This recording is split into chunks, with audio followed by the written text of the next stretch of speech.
So it's been 1 week, almost to the hour, since I took delivery of the Model Y. And today we're going to talk about what it's been like, what my thoughts are, maybe what I'd do different.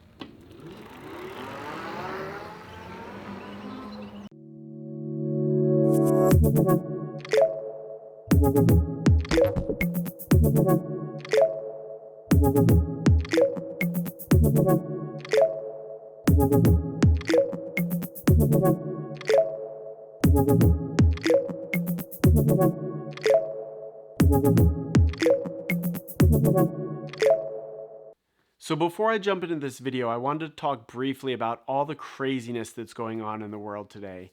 My hope is that these videos don't come off as insensitive.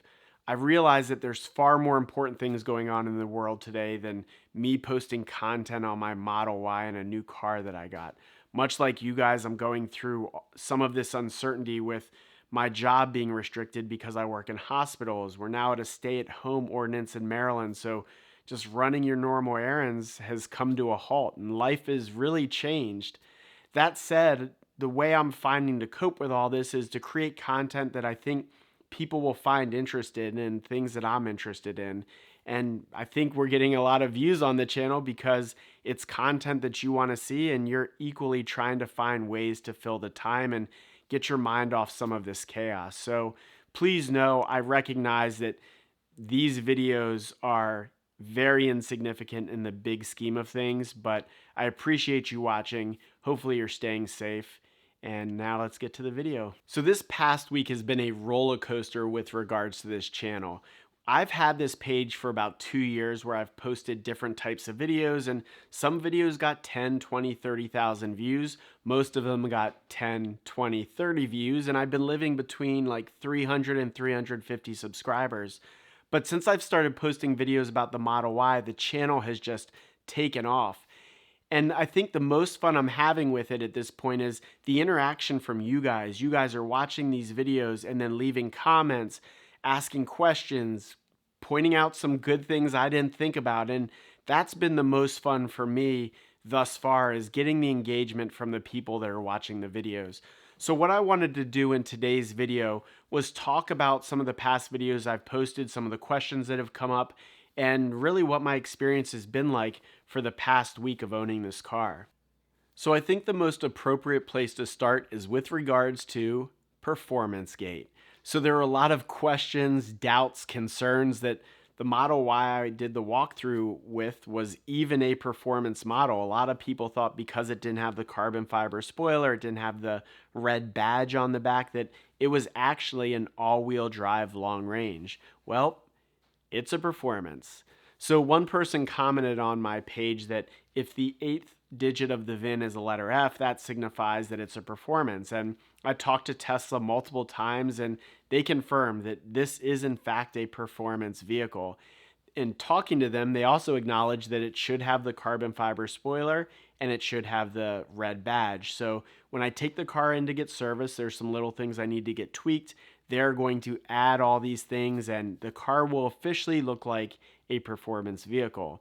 Additionally, during this time, I bought a Draggy. I thought the best way to really know is if this was a performance was to do a 0 to 60. If it can do 3.5, then it's a performance. If it does 4.5, then we know it's not a performance. Well, it did the times. Now, not all of these are valid, I know.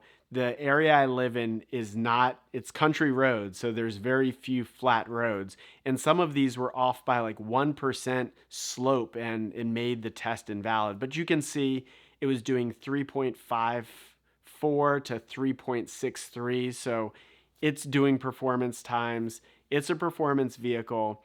I hope we can put this to bed.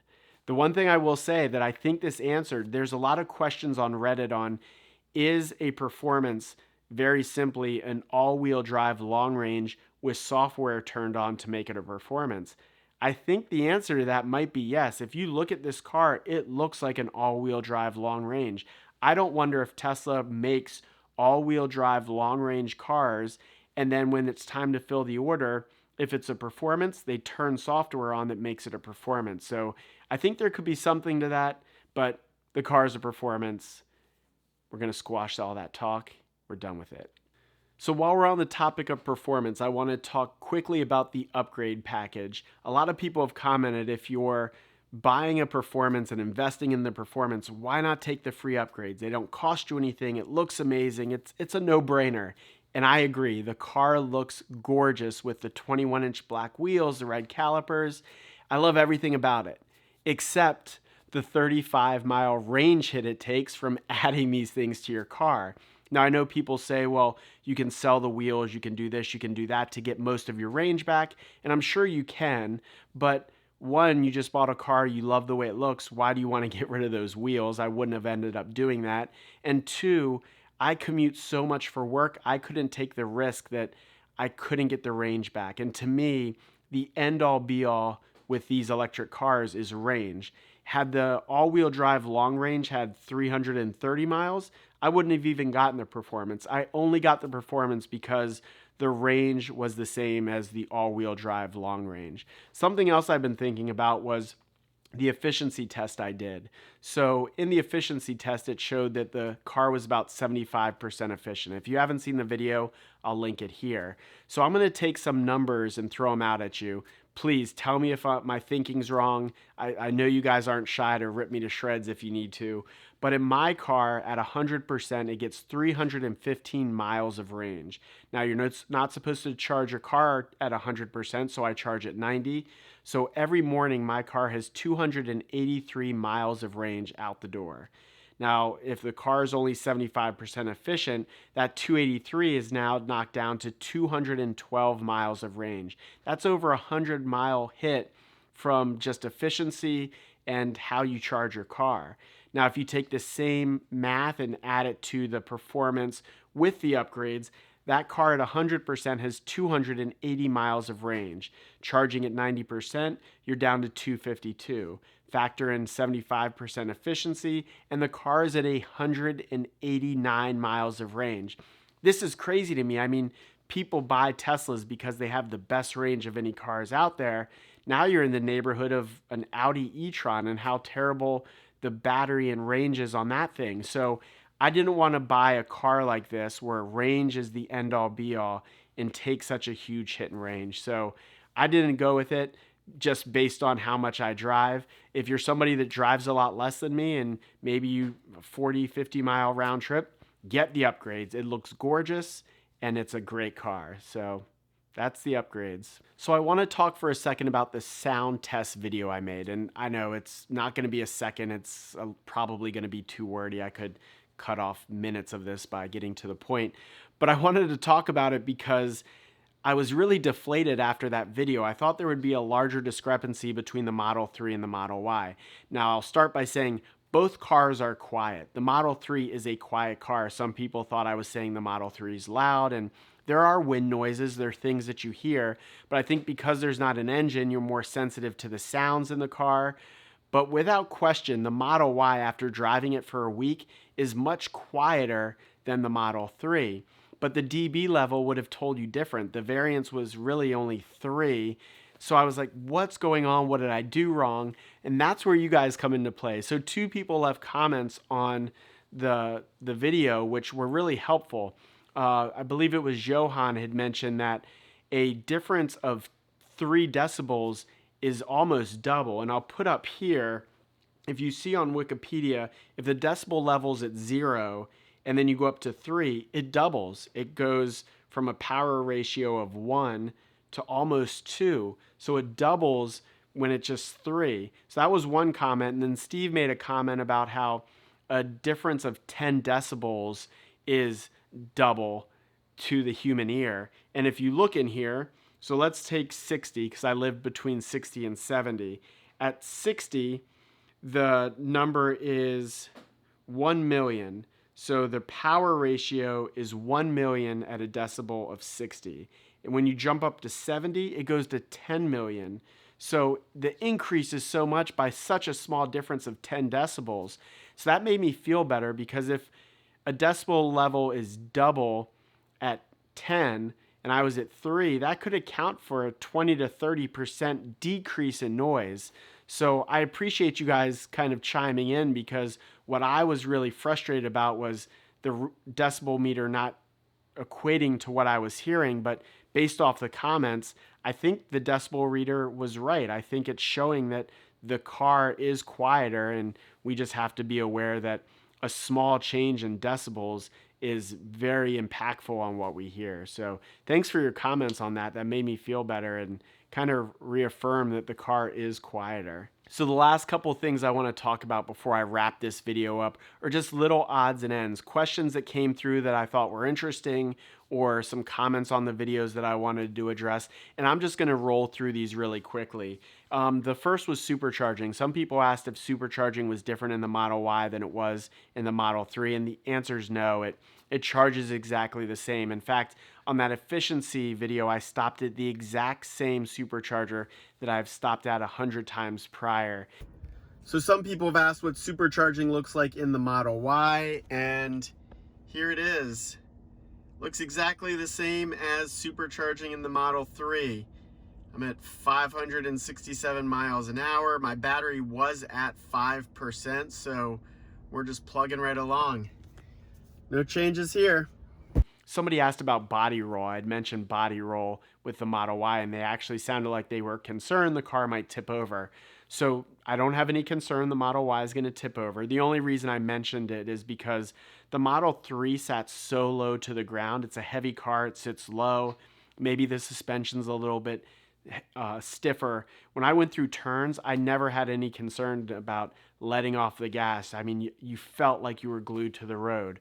With the Model Y, it sits higher, so I don't have the same confidence going as fast through some of these same turns because the car rolls a little bit as you're going around these turns quickly. But I don't have a concern it's going to tip over. I still go through them probably faster than I should. Homelink. So when I bought my Model 3, the car came with Homelink, and I never bought another one, so I didn't think about Homelink again. Apparently, shortly after I bought it, they stopped including Homelink with the car. Well, now the Model Y does not include Homelink. I've purchased it. It's going to be installed once I'm allowed to ever leave my house. And yeah, that's that.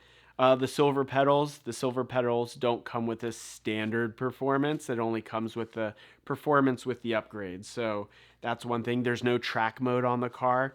That's software, so I guess they could add that later, but it's not on there now, and I don't plan on driving at the track, so that doesn't bother me at all. Two things on the display. One, I hate. One thing that's kind of cool. The cool thing. So I'll put a little video up here, but when you sitting in your car and you look at the display and you see your car, when you turn the wheel, you can see the actual wheels pop out from underneath the front of the car. I don't remember that being in the Model 3. Additionally, when you open the door, it doesn't just go from closed to open. You get the whole motion of the door opening. So I thought that was pretty neat. Those are two changes I don't remember in the Model 3. Now the change they made that drives me nuts. Hopefully this is just a software buggy thing and that'll change. So I'm in the process of editing this video, but I wanted to interrupt because things have changed since I started making it. I was about to go into this rant about how the sync button for the AC is gone in the Model Y. And it is gone. It's not there, which is a big deal because it's something I used on a regular basis.